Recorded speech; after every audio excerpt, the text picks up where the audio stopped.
Bonjour, bienvenue dans Parole de Femmes. Alors c'est une semaine un peu spéciale pour deux raisons. C'est que cette semaine, j'ai le plaisir d'être avec une invitée avec qui je n'ai pas été depuis très longtemps, avec pasteur Liliane Sanogo. Et en plus, nous serons toutes les deux cette semaine parce que j'ai voulu vous avoir que pour moi. Je me suis dit, ça fait longtemps qu'on ne s'est pas vu, ça fait longtemps qu'on n'a pas fait d'émission. Et ben on va les faire que toutes les deux. Donc voilà, c'est une semaine un peu spéciale du coup parce qu'on sera que toutes les deux. Et en tout cas, j'ai très hâte de pouvoir passer toute cette semaine ensemble avec vous. Et je suis vraiment très contente aussi de vous avoir à nouveau sur le plateau de Parole de Femmes. Alors, bienvenue. Merci Annabelle. C'est vrai que ça fait quelques années déjà qu'on n'a pas eu l'occasion d'être ensemble comme ça sur le plateau, bien qu'on a pu faire une émission à distance qui était superbe d'ailleurs. Et j'étais pas là, c'était Nadine. Ah, c'est vrai, c'était Nadine. Donc c'est pour ça, j'ai dit là. Ouais, donc il y a des choses à rattraper, c'est sûr. Ouais. Et c'était les premières émissions quand vous étiez venus sur le plateau, c'était l'ancien décor d'ailleurs, ça doit faire peut-être 5 ans, quelque chose comme ça. Et donc la dernière fois, c'était à distance et c'était donc avec Nadine. C'est ça, avec Nadine. Donc là, cette fois-ci, j'ai saisi mon occasion. Et non, je suis vraiment très contente. Je suis vraiment très contente. C'est toujours une joie de vous avoir et puis aussi de pouvoir recevoir tout ce que le Seigneur a déposé dans votre vie, sur votre cœur et aussi pour ces émissions. Et cette semaine, on va parler des femmes, oui, mais des types de femmes parce qu'il y a plusieurs profils. Il y a plusieurs profils de femmes. On a parlé dernièrement un peu des personnalités, etc. Mais cette semaine, ça va être différent. On va parler des femmes, la femme enfant, la femme mère, la femme dominatrice, la femme de vision. Femme de vision, oui. Et puis, bien sûr, nous allons parler de la femme vertueuse. Et à travers tous ces profils, on va voir que peut-être on se retrouve et qu'il y a des bonnes choses, mais qu'à la fois, il y a aussi des choses qui ont besoin de changer. D'être corrigées, c'est ça, et on a besoin d'avancer et d'évoluer. Alors, c'est entre femmes cette semaine qu'on veut se parler sans tabou et puis aussi sans condamnation, sans accusation, parce qu'on vient toutes on a tous une histoire, on a tous un bagage, tout un bagage. Tout à fait, et quelquefois, on a un bagage qui ne nous a pas forcément équipés pour devenir... Il ne nous a pas avantagés. Voilà, c'est ça. Mais on peut apprendre, c'est ça l'avantage. On peut apprendre, on peut changer, on peut racheter le temps. Voilà, donc c'est un message d'espoir. C'est un message d'espoir. Oui. Tous ces types de femmes, il y a la possibilité de changer, il y a la possibilité de rattraper le tir et de devenir les meilleurs types de femmes possibles. La femme vertueuse. La femme vertueuse. Et on va commencer aujourd'hui avec un premier thème sur la femme enfant. Alors, c'est quelque chose, c'est vrai, on en parle... quelquefois, on peut parler, on va voir de certains attributs de la femme enfant, un petit peu dans différents sujets, mais je me souviens même pas qu'on ait vraiment fait une émission un jour sur ça. Alors, je trouve ça très intéressant. La femme enfant. Alors, qu'est-ce qu'une femme enfant, pasteur Liliane? Oui, la femme enfant, c'est vrai qu'on n'aborde pas la terminologie telle qu'elle est dite comme ça, mais je pense que quelque part, c'est une femme que nous côtoyons souvent au quotidien. C'est une femme qu'on retrouve dans beaucoup de nos connaissances, mais c'est juste qu'on ne l'identifie pas de cette façon-là. En général, parlant de la femme enfant, les personnes vont évoquer la notion d'immaturité. Mais je crois que l'immaturité ne qualifie pas suffisamment cette femme-là. Ça ne ramène pas son petit côté mignon, glamour. Voilà, donc la femme enfant, elle a des bons côtés et puis elle a aussi des mauvais côtés. Quelque part, c'est la personne au départ avec qui on apprécie d'être parce que c'est une personne qui n'est pas compliquée. C'est une personne en général qui va être facile à vivre de prime abord, n'est-ce pas? Parce qu'elle a le cœur d'un enfant. Seulement, elle a le cœur d'un enfant gâté. Alors donc, quand on passe plus de temps avec elle, les caprices, le côté, je dirais, le côté sombre de l'enfant va commencer à apparaître. Et puis, la finalité, c'est que la femme-enfant va avoir des difficultés à entrer dans sa destinée.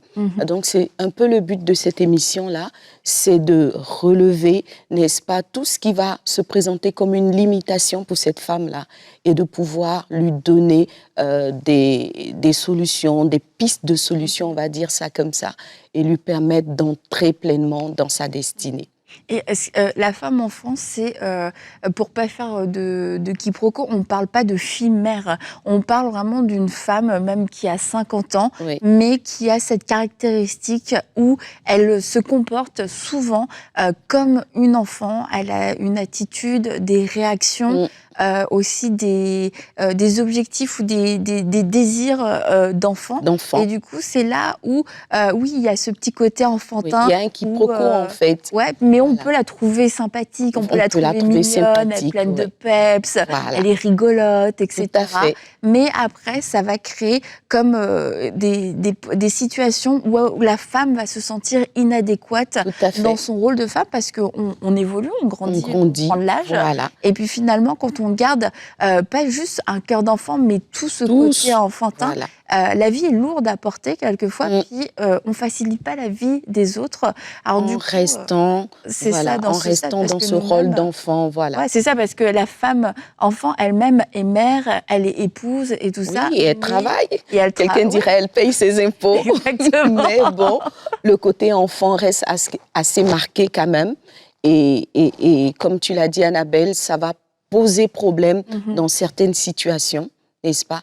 Et particulièrement quand il faudra faire face à des responsabilités, quand il faudra prendre des décisions essentielles, le côté enfant va venir, comme je l'ai dit, désavantager cette femme-là parce qu'elle ne sera pas capable de prendre la bonne décision au bon moment, elle ne sera pas capable d'assumer ses responsabilités comme il se doit et du coup, il y a un problème. Du coup, à quoi reconnaît-on une femme enfant ?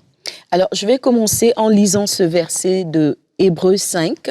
C'est Paul qui parle. Il dit en Hébreux 5, à partir du verset 12, « Vous, en effet, qui depuis longtemps devriez être des maîtres, vous en avez encore besoin qu'on vous enseigne les premiers rudiments des oracles de Dieu. Vous en êtes venus à avoir besoin de lait et non d'une nourriture solide. Or, quiconque en est au lait n'a pas l'expérience de la parole de justice, car il est un enfant. » Verset 14, « Mais la nourriture solide est pour les hommes faits, pour ceux dont le jugement est exercé par l'usage à discerner ce qui est bien et ce qui est mal. » Donc, en lisant ce verset, on comprend que Paul, justement, indexe une catégorie de personnes qui, alors qu'elles ont toute l'apparence de l'homme adulte, de la femme adulte, vont manifester ou vont avoir des réactions d'enfants.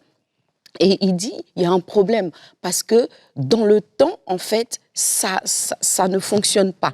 Parce que le temps qui est passé nous impose, en fait, de voir en face de nous une personne adulte.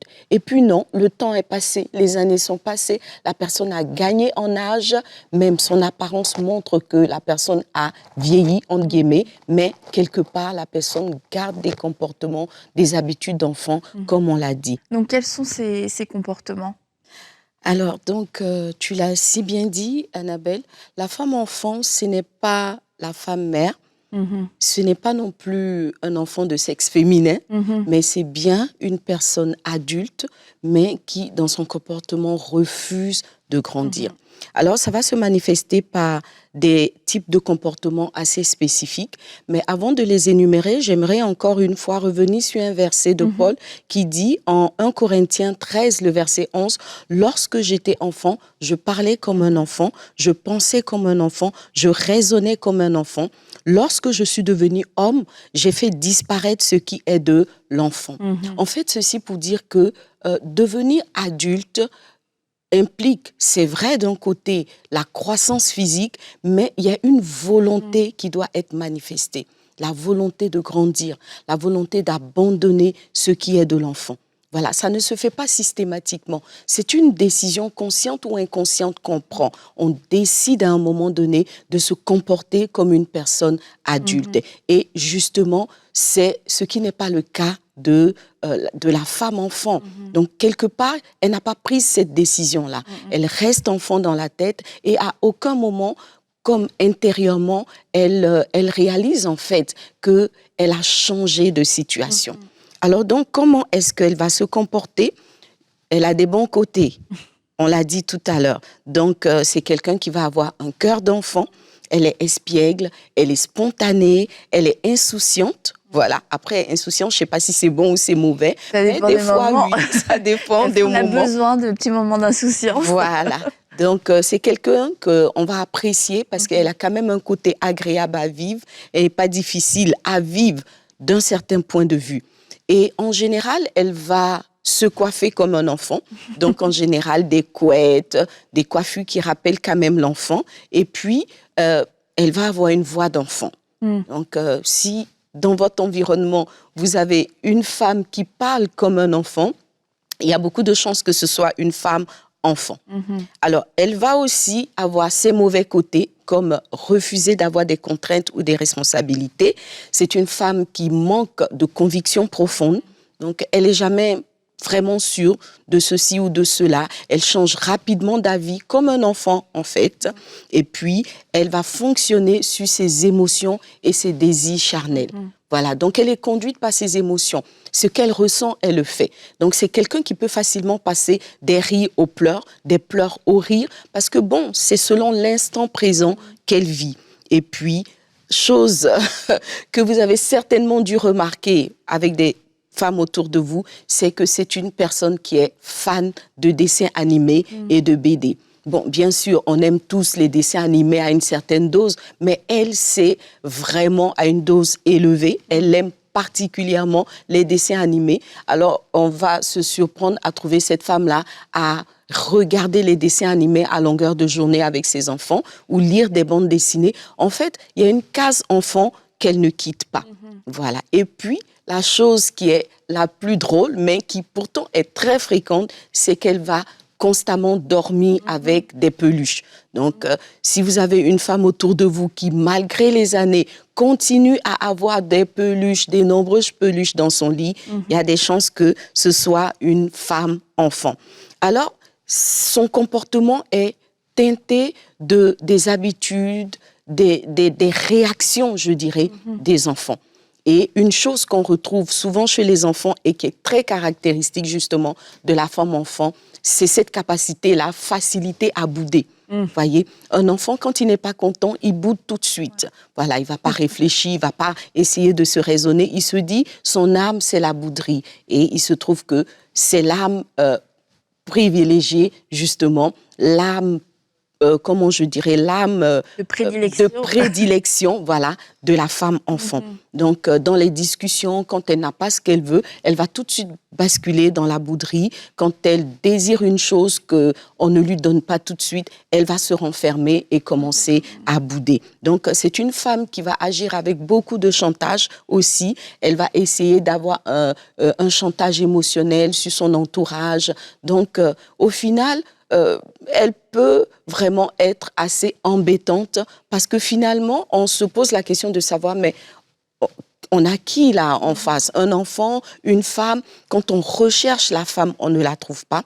Quand on recherche la personne responsable, on ne la trouve pas.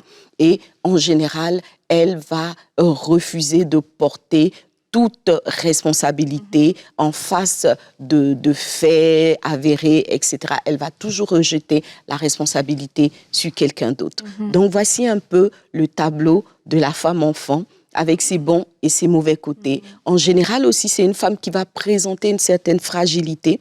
Et c'est là où elle est mignonne parce que les hommes vont en général l'aimer parce qu'en elle, ils voient la femme qu'ils doivent protéger, la femme qu'ils doivent secourir. Ça, c'est au départ. Mais finalement, dans la relation, ça peut commencer à poser problème. Ça peut au contraire créer un écart parce qu'à un moment donné, l'homme va aussi avoir envie d'avoir un face-à-face avec qui il peut discuter de façon adulte. Oui.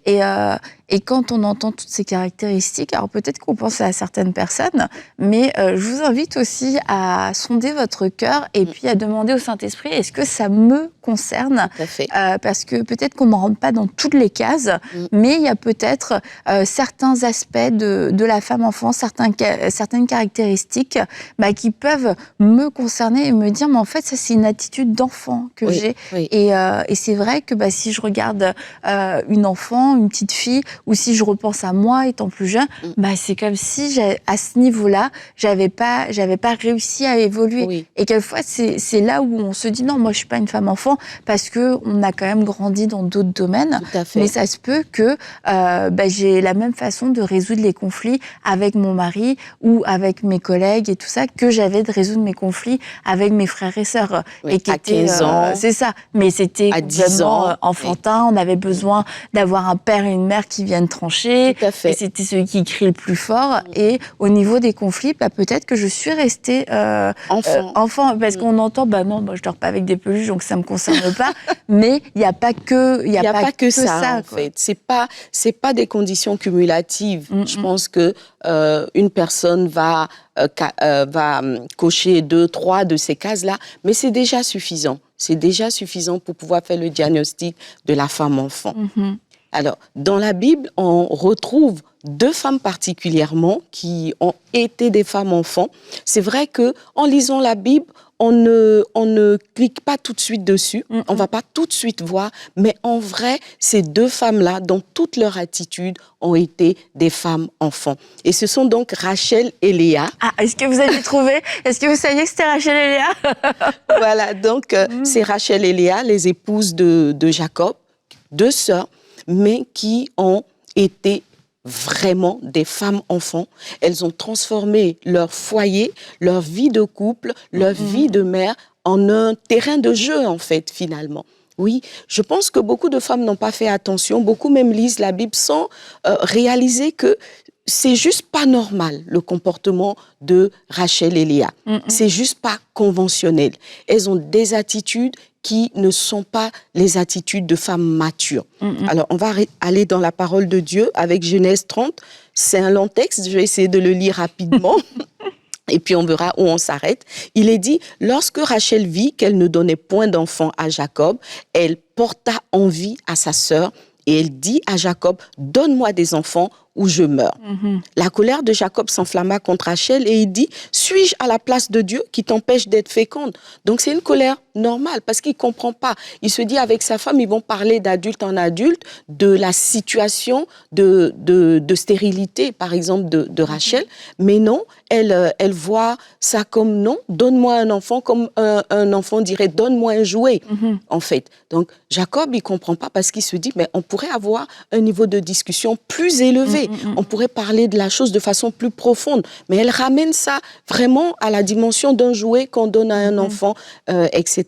Alors, lui, il se met en colère.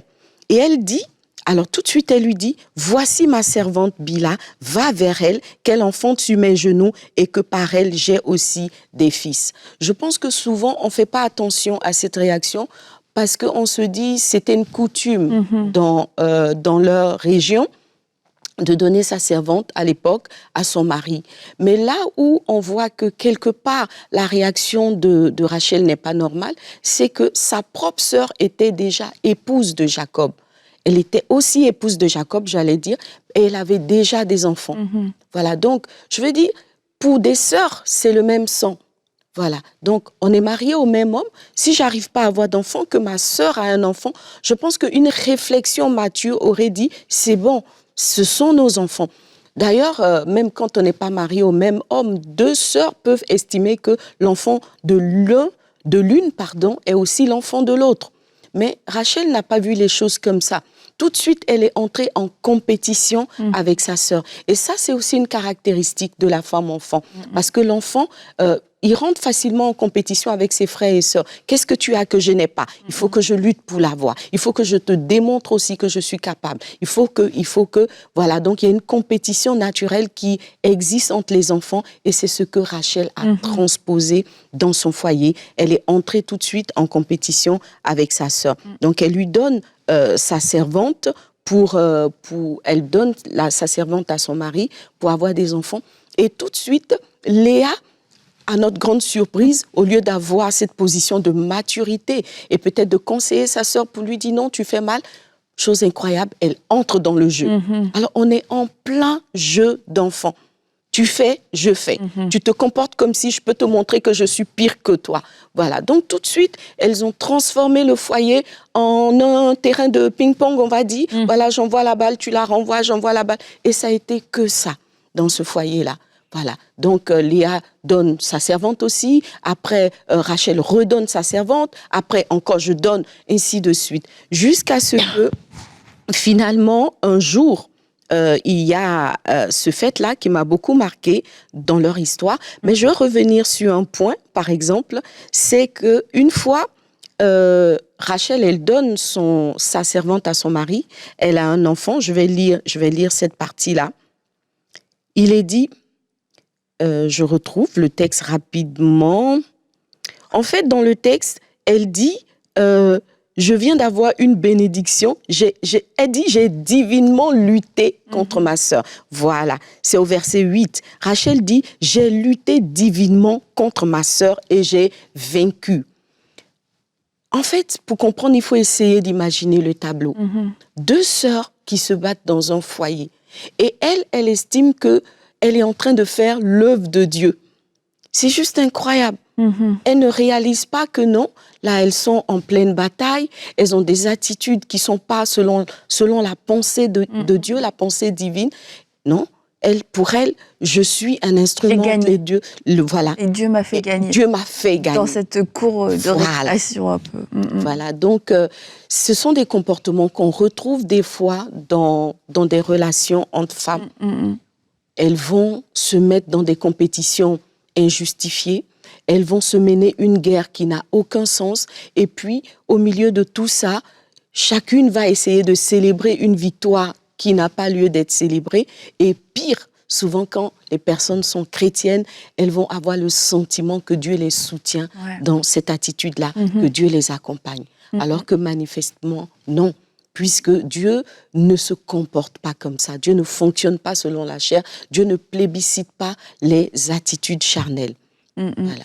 Et du coup, à ce niveau-là, je veux inviter toutes les femmes à faire une introspection. Est-ce qu'il n'y a pas des moments où Dieu attend de moi que j'ai des réactions, des attitudes, des réponses de maturité pendant que je reste encore dans des choses de bas étage, dans de l'enfantillage, en croyant que Dieu me soutient dans cette attitude, dans cette façon de se comporter. Voilà. Donc, on va spiritualiser un débat dans lequel Dieu n'est pas.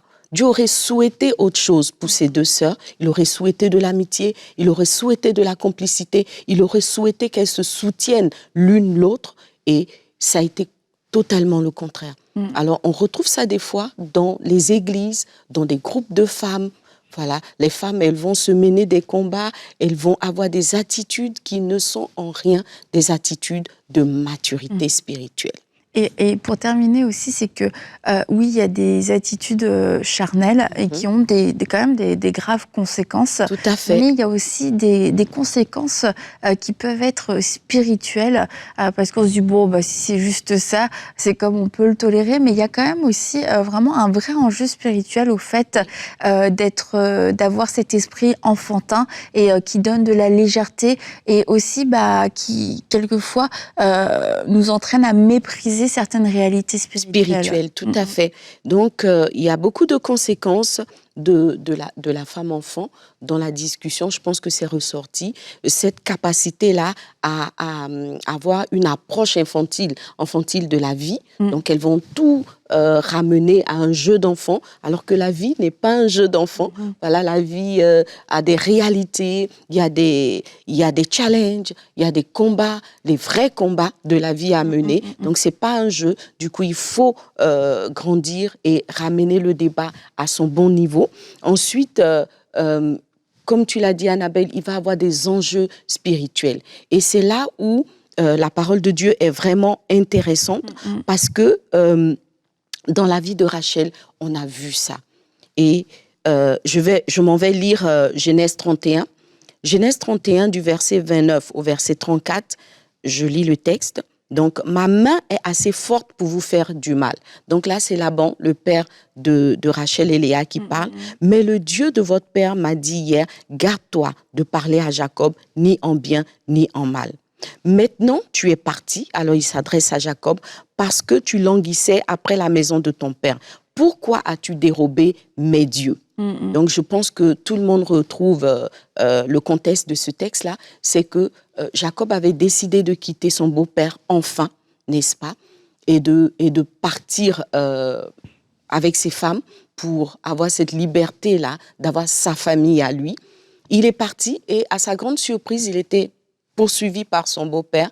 Et son beau-père lui fait comprendre qu'il y a quelqu'un dans son convoi, n'est-ce pas, dans sa suite-là, qui a volé ses dieux à lui.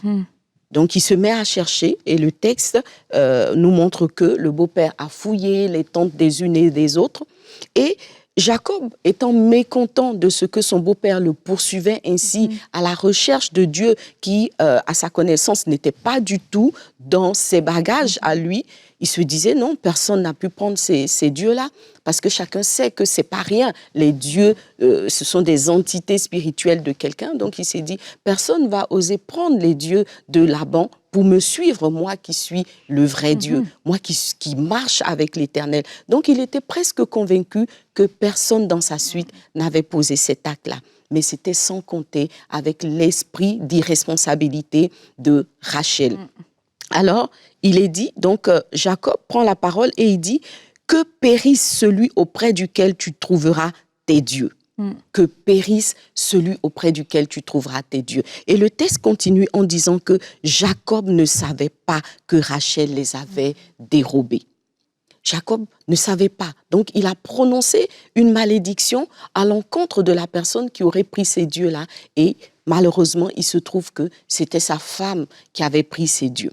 Alors, le fait que Rachel ait pris les dieux, ça nous ramène déjà au fait qu'elle n'acceptait pas de quitter la maison de son père. Quelque part, elle voulait garder toujours le contact, elle voulait garder le lien avec la maison de son père. Mais nous savons que grandir nécessite justement de quitter l'environnement paternel, de couper à un moment donné avec tout ce qui est de la maison de notre père. Elle a refusé de le faire et pire, la malédiction qui avait été prononcée a fini par s'attacher à elle, puisque nous connaissons l'histoire de Rachel. Elle a été enceinte par la suite de Benjamin et la Bible dit que l'accouchement a été très difficile et elle est morte en accouchant. Quand on lit le texte, on ne réalise pas tout de suite en fait qu'elle était tombée. Voilà, on ne réalise pas le lien, mais Rachel était tombée sous le coup de cette malédiction-là. Pourquoi elle a été maudite? Pourquoi elle a laissé entrer la malédiction dans sa vie? Justement parce qu'elle manquait de maturité. Il y avait toujours ce désir-là de rester, entre guillemets, dans les pantalons de papa. Voilà, donc c'est un peu, on dirait, le syndrome de Peter Pan, l'enfant qui ne veut pas grandir, qui veut rester dans l'esprit de l'enfant, dans les jupes de maman, dans les pantalons de maman, etc. Il y a des personnes adultes comme ça. Mais la Bible dit que pour bâtir une nouvelle lignée, pour bâtir une nouvelle famille, il faut quitter. Voilà, il dit l'homme quittera son père et sa mère et s'attachera à sa femme. Bien entendu, la femme aussi doit quitter. Et c'est ce quitter-là que Rachel n'a pas voulu. Alors, par son attitude d'irresponsabilité, par son manque de réflexion, elle a fait entrer la malédiction dans sa famille. Ce qui aurait été bien, aurait été, même si elle voulait prendre les dieux de son père, aurait été d'informer son mari. Parce que ce n'était pas une petite chose, mais elle n'a même pas réalisé qu'elle était en train de faire quelque chose de grave. C'est en cela que toute sa nature de femme-enfant apparaît et malheureusement, elle en a subi les conséquences, les graves conséquences. Mais merci beaucoup, Pasteur Liliane. Je pense qu'on a eu beaucoup encore à dire sur ce sujet en préparant l'émission. J'ai dit, on pourrait faire une série là-dessus. Et on va devoir s'arrêter pour aujourd'hui. Mais on va se retrouver demain, puis on va parler d'un autre type de femme. Mais je vous encourage, si vous vous êtes reconnu, à pouvoir avoir un temps avec le Saint-Esprit, puis lui demander pourquoi est-ce que vous manifestez ce genre de choses, et puis de vous aider à renouer annoncer à cette petite fille qui est en vous, pas votre cœur d'enfant, mais cette petite fille qui a des réactions, qui a des attitudes encore d'enfant, qui vous empêchent d'être pleinement dans votre plein potentiel en tant que mère, en tant qu'épouse, en tant que collaboratrice. Et le Seigneur vous invite à grandir et à faire ce pas, parce que nous sommes appelés à grandir et à développer de plus en plus, et bien aussi la nature divine. Donc c'est important qu'on puisse prendre cette décision. Et on va se retrouver demain pour une prochaine émission de Paroles de Femmes.